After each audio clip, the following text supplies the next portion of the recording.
ওই রিক্স নিয়ে না ভা কিছু হবে না। আর আমি ঘুমাতে পারবেন না কাপড় একটা কষ্ট করবে,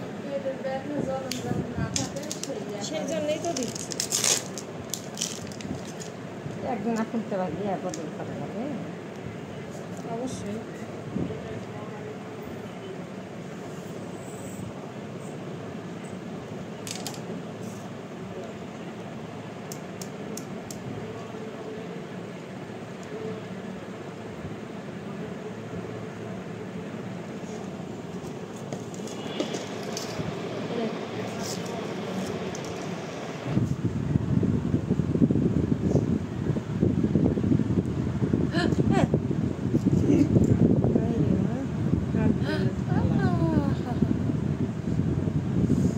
ভয় ঠেলানো আগে তাহলে কিন্তু ফুটেই নেই।